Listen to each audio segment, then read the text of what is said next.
Hi everyone, this is Veronica. आज का discussion हमारा क्वांटम फिजिक्स पे है कि आपके घर पे, आपके आसपास क्या आप क्वांटम फिजिक्स को स्पॉट कर सकते हैं। So this is very interesting topic, इसको हम डिटेल में डिस्कस करेंगे। बाकी आप मुझसे सोशल मीडिया पे कनेक्ट कर सकते हैं फॉर एनी क्वेरी। सो ये आर्टिकल मैंने यहाँ से उठाया है। देखो, जिस तरह से हम जादू की बात करते हैं, आप देखते हैं ना कि बहुत सारी मूवीज़ होती हैं अराउंड मैजिक, जादू and all that stuff. So quantum वही चीज़ है। क्वांटम फिजिक्स की हम बात करें तो थोड़ा सा स्पूकी लगता है, डरावना लगता है कि किस तरह से ये ऑब्जेक्ट्स की शेप को चेंज कर रहा है। वो ऑब्जेक्ट्स जो हम डेली लाइफ में यूज़ करते हैं, जिस तरह से हम उनको देखते हैं, वो वैसे नहीं है, थोड़े अलग हैं। तो ये चीज़ इज लिटिल स्पूकी, बट इसके पीछे सिर्फ और सिर्फ फिजिक्स है। GS3 में ये टॉपिक आपका इंपॉर्टेंट है in the fields of IT and computers as well as science in general. Prelims में क्वांटम फिजिक्स क्या होती है, फर्मी एनर्जी क्या होती है, क्या पोटेंशियल है क्वांटम फिजिक्स का, क्या किस तरह के और डेवलपमेंट्स इसमें हो सकते हैं, इंडिया का क्या पोजीशन है, इंडिया को अगर कोई चैलेंजेस हैं तो वो क्या चैलेंजेस हैं, तो एग्जाम के पर्सपेक्टिव से भी इसको कवर करेंगे। तो याद रखिए, जिस तरह से कुछ लोग भगवान पे विश्वास करते हैं, कुछ लोग स्पिरिचुअलिटी को फॉलो करते हैं, कुछ लोग रिलीजियस होते हैं, कुछ लोग मैजिक पे बिलीव करते हैं, और कुछ लोग फिजिक्स में क्वांटम फिजिक्स पे विश्वास करते हैं। तो ये सब एक ही चीज़ें हैं। So I am not equating God with quantum physics, but I want to say कि ये एक साइंस में एक जादू वाली बात है। कैसे? I will make you understand. देखिए, क्वांटम का क्या मतलब है? एक सबसे छोटा पार्टिकल, किसी भी चीज़ का जो सबसे छोटा कण है उसको हम क्वांटम बोलेंगे। फिजिक्स में आप कह सकते हैं, जैसे ये लाइन में पढ़ती हूँ, quantum physics is often understood to be the physics of things that can be located and absent at the place. एक चीज़ पे कोई चीज़ है और नहीं भी है। जब इस तरीके से हम किसी चीज़ को फिजिक्स में डिफाइन करें तो हम क्वांटम फिजिक्स की बात कर रहे हैं। तो आप समझ लीजिए कि ये क्या मतलब हुआ, है और नहीं भी है। मतलब एक ही टाइम पे दो स्टेट्स में होना किसी चीज़ का, उसको हम क्वांटम फिजिक्स में पढ़ते हैं। Things that tunnel through walls, कोई ऐसी चीज़ जो वॉल्स को क्रॉस करके चले जाए, दीवार के आर पार हो जाए, राइट। लॉन्ग डिस्टेंसेज में विद इन अ सेकेंड, तो सेकेंड फिर भी बहुत बड़ा है, फ्रैक्शन ऑफ सेकेंड में वो एक जगह से दूसरी जगह चले जाए। तो ये जादू नहीं तो क्या है? ये क्वांटम फिजिक्स है। सो रोमांटिक कॉन्सेप्शन भी है इसका।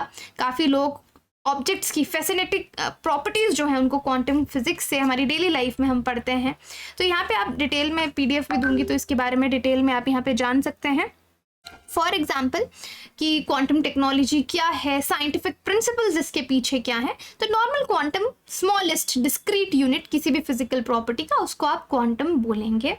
क्वांटम मैकेनिक्स फिजिक्स का ही एक सब फील्ड है, जहाँ पे हम मैटर की नेचर को पढ़ते हैं, एनर्जी को पढ़ते हैं कि एटॉमिक, सब एटॉमिक लेवल पर पार्टिकल्स में कितनी एनर्जी है।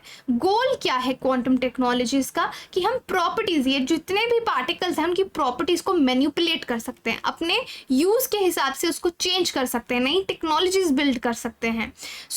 सबसे बढ़िया कॉन्सेप्ट है इसका सुपरपोजिशन। सुपरपोजिशन का मतलब है कि क्वांटम पार्टिकल का एक ऐसा एबिलिटी, उसमें ऐसी एबिलिटी है, क्षमता है कि वो एक ही समय में दो अलग अलग स्टेजेस पे हो सकता है, जब तक हम उसको मेजर करते उससे पहले। फॉर एग्जांपल, सिंपल सा इसको समझना हो कि जब हम सिक्के को हवा में उछालते हैं, उसको जब हम फ्लिप करते हैं कॉइन को, तो जब तक वो हवा में है, ना वो हेड्स है ना वो टेल्स है, तो एक ही टाइम पे दो स्टेट्स में है। जब हाथ में आ गया, उसको मेजर कर रहे हैं, तो that is a different thing, वो हेड है या टेल है। तो बिफोर मेजरमेंट एक ही समय में दो स्टेट्स में होना, that is superposition and the basic characteristics of quantum physics. I hope थोड़ा बहुत आपको समझ में आ रहा होगा कि किस तरह के जादू की यहाँ पे बात की जा रही है। अब जैसे यहाँ पे फर्मी एनर्जी की बात की जाती है, इलेक्ट्रॉन्स जो कॉपर में, उसमें फर्मी एनर्जी है। फिजिक्स हमको ये बताता है, क्वांटम फिजिक्स की बात करें, नॉट फिजिक्स, क्वांटम फिजिक्स हमको ये बताता है कि electrons, so you know, electrons, protons, ये सब एटॉमिक पार्टिकल्स हैं, एटम के अंदर के छोटे छोटे पार्टिकल्स। अब क्वांटम फिजिक्स बोलती है कि ये पार्टिकल नहीं है। ये पार्टिकल क्या हुआ कि जो बांटे या कांचे आप खेलते थे, मार्बल्स खेलते थे, तो ये पार्टिकल नहीं है। अगर आप सोच रहे हो, ये एक वेव है। हम इलेक्ट्रॉन को एक पार्टिकल ना मान के एक वेव माने, तो वेव कैसी होती है? इस तरीके की, है ना, इस तरीके से वेव है, ये भी वेव है। अगर इसका वेवलेंथ चेंज कर दूं तो ये भी वेव है। तो बोला इलेक्ट्रॉन, क्वांटम फिजिक्स बोलते हैं कि इलेक्ट्रॉन जो है वो पार्टिकल नहीं है, उसको हम एज वेव्स अगर ट्रीट करें, एक कर्वी लाइन की तरह जिसमें वेवलेंथ हो। वेवलेंथ कैसे होती है कि ये यहाँ से शुरू हो रहा है, it rises to maximum, falls to zero, then rises to maximum in opposite direction and again falls to zero. तो ये एक वेवलेंथ कंप्लीट हुई वेव की, राइट, एक वेवलेंथ कंप्लीट हुई। तो जैसे वेव्स हैं तो इलेक्ट्रॉन अगर वेव है तो उसकी वेवलेंथ होगी, उसके वेवी पैटर्न रिपीट होंगे। जितना किसी इलेक्ट्रॉन का शॉर्टर इलेक्ट्रॉन वेवलेंथ है, जितनी कम वेवलेंथ का मतलब ये देखो, ये डाल रहे हैं तो थोड़ा ये वेवलेंथ है, छोटा वेवलेंथ बनाना है तो ये है ना, तो ये क्या है, वेवलेंथ छोटा है, फ्रीक्वेंसी ज्यादा है। जितना किसी इलेक्ट्रॉन का वेवलेंथ कम है, शॉर्ट है, उतनी ज्यादा उसमें एनर्जी है। मतलब short wavelength equal to more energy. So जब wave you know that changes smoothly, जैसे वेव ऐसे ऐसे जा रही है फिर ऐसे ऐसे हो रही है, स्मूथली चेंज होगी, उसमें एनर्जी होगी, और जितना उसमें शॉर्ट वेवलेंथ होगा उसमें उतना ज़्यादा एनर्जी होगा। तो ये यहाँ पे पानी के रिपल्स दिखाए हुए वेव्स में। अब वेव का नेचर मैटर कैसे करता है, देखो एक नेचुरल फंडामेंटल प्रिंसिपल है कि हम मानते हैं कि नेचर बहुत लेजी है, वो बहुत कोई चीज़ बहुत टाइम पे नहीं करना चाहती। नेचर का लेजी होने का मतलब है कि जो भी पार्टिकल है, जिस भी चीज में एनर्जी है, हर चीज ये ट्राई करती है कि उसमें मिनिमम एनर्जी रहे।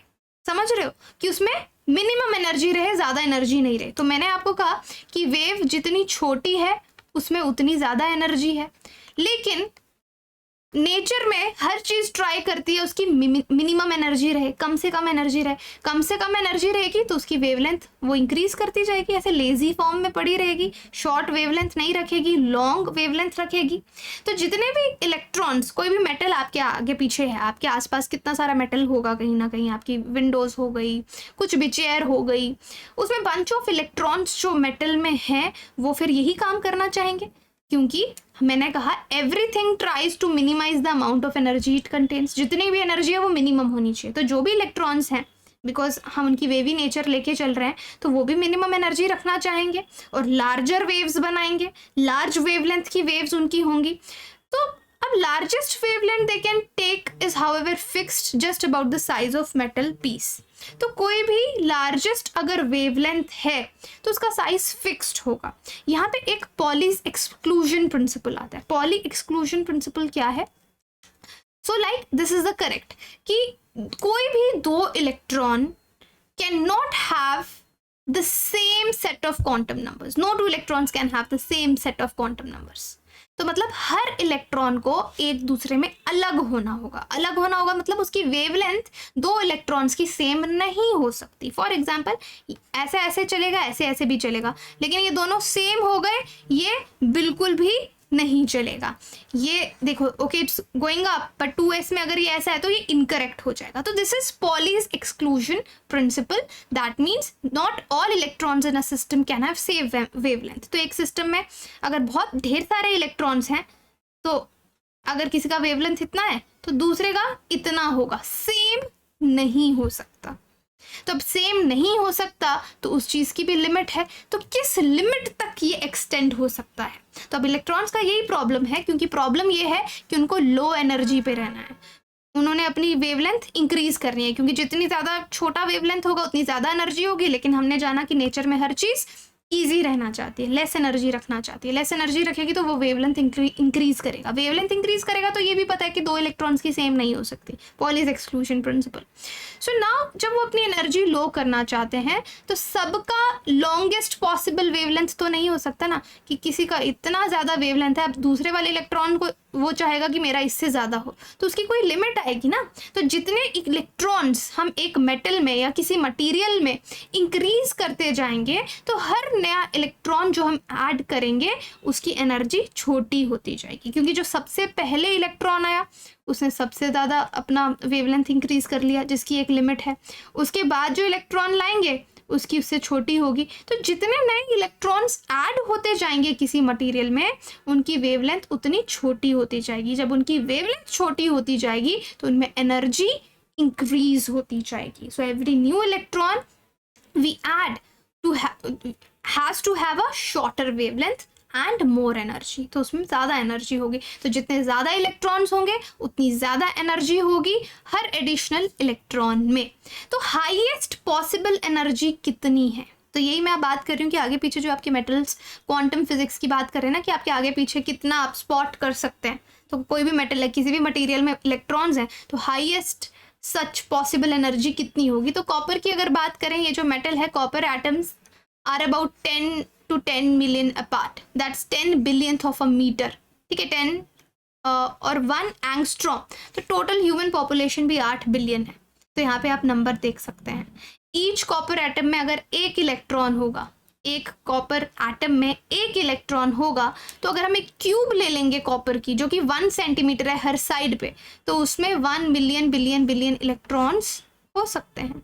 तो कितनी ज़्यादा एनर्जी उसमें होगी, ये आप समझ रहे हैं यहाँ पे। This is the quantum physics, कि कितनी एनर्जी इतनी छोटी छोटी चीज़ों में छुपी पड़ी है। अब उसको यूज़ कैसे करना है, वो क्वांटम फिजिक्स का एप्लीकेशन होगा। ये जो फर्मी एनर्जी है, फिजिकली इसका क्या मतलब है कि जो मेटल्स हैं हमारे आगे पीछे, उनमें बहुत सारी हाई एनर्जीज हैं। इस एनर्जी को हम फर्मी एनर्जी बोलते हैं। कॉपर की फर्मी एनर्जी आप देख सकते हैं 80,000 के करीब। एल्यूमिनियम की देखिए, तो बहुत सारी एनर्जी इनमें छुपी हुई है। अगर आप मेटल का एक ब्लॉक ले लेंगे, उसको बहुत कम टेम्परेचर में लेके जाएंगे, -273 डिग्री सेल्सियस पे आप ले गए, लोएस्ट पॉसिबल टेम्परेचर जो यूनिवर्स का है, तो फर्मी एनर्जी जो इलेक्ट्रॉन्स की है वो तो भी हाई रहेगी। उस टेम्परेचर में भी उनका बिहेवियर वैसा ही रहेगा, क्योंकि हम यहाँ पे पॉली का एक्सक्लूशन प्रिंसिपल लगा रहे हैं, जो कि बेसिक क्वांटम मैकेनिकल प्रिंसिपल है। इसी पे आपकी क्वांटम फिजिक्स निर्भर करती है। तो यहाँ पे बहुत ये समझना ही खुद में कितना शानदार है। मेटल्स किस तरह से लाइट को रिफ्लेक्ट कर रहे हैं ताकि हम मिरर में खुद को देख सकें, इलेक्ट्रिसिटी कंडक्ट कर रहे हैं, लाइट्स और फैंस उस पर हमारे चल रहे हैं, हीट अप हो रही हैं चीज़ें, आप खाना बना रहे हैं आग लगा के, सो ऑन। तो this is all energy around us. तो यहाँ पे मैं आपको थोड़ा बहुत समझाने की कोशिश कर रही थी फिजिक्स का, क्वांटम फिजिक्स का प्रिंसिपल। बाकी यस, ये पीडीएफ में आपको मिल जाएगा जो आपको मेंस में हेल्प करेगा। ये वाले 2 pages, expected impacts emerging quantum technologies के क्या हैं, कॉम्प्लेक्स प्रॉब्लम्स को हम सॉल्व कर पाएंगे, साइंटिफिक रिसर्च इंप्रूव होगी, बट रिस्क्स भी हैं इससे। जिस तरह से आज हर चीज़ का, न्यूक्लियर एनर्जी आई तो उस पर वॉरफेयर शुरू हो गया, तो क्वांटम वॉरफेयर भी हो सकता है, मिलिट्री एप्लीकेशंस भी इसके हो सकते हैं, इन्वायरमेंटल रिस्क हो सकता है, एथिकल कंसर्न्स भी हो सकते हैं, जैसे कि डीएनए, ह्यूमन डीएनए मैनिपुलेशन हो गया। तो क्योंकि हम यहाँ पे इलेक्ट्रॉन को वेव मान के चल रहे हैं, तो वेव के पार्टिकल्स की जो कैरेक्टरिस्टिक्स हैं उनको चेंज किया जा सकता है। तो सिग्निफिकेंस क्वांटम टेक्नोलॉजी का यही है। अच्छी बातें भी हैं और बुरी बातें भी हैं, तो ये चीज़ आप रीड कीजिएगा, इसको हम डिटेल में फिर कभी पढ़ेंगे। तो वे फॉरवर्ड यही है कि हमको एक क्वांटम कम्युनिटी बनानी चाहिए जहाँ पे स्टेट गवर्नमेंट्स, सेंट्रल गवर्नमेंट्स आपस में बात करें, इंटरनेशनल एक प्लेटफॉर्म होना चाहिए और नेशनल पॉलिसीज पे भी वर्क करना चाहिए। क्योंकि इंडिया के सामने अभी काफ़ी चैलेंजेस हैं, क्योंकि हमको गोल्स की क्लैरिटी नहीं है, रिसर्च हमारा इतना अच्छा नहीं है, इंडस्ट्री और एकेडमिया में बहुत ज़्यादा गैप है, टेक्नोलॉजीज हम बाहर से बोरो करते हैं। तो खुद का रिसर्च और ये सब नेशनल पॉलिसीज आएंगी तो क्वांटम फिजिक्स पे रिसर्च और भी अच्छी हो पाएगी। I hope you understood. बाकी education is a passport to a bright future. I hope you agree with this. Education आपके फ्यूचर को डेफिनेटली ब्राइट बनाएगा। एजुकेशन का ये मतलब नहीं है कल को आपको कोई जॉब मिल जाए, लेकिन आपका जीवन बेहतर होगा किसी भी वे में। जॉब करें आप, बिजनेस करें आप, कुछ भी करें, एजुकेशन आपके फ्यूचर को ब्राइट बनाएगी। That's the direct passport to a brighter future. Thank you so much.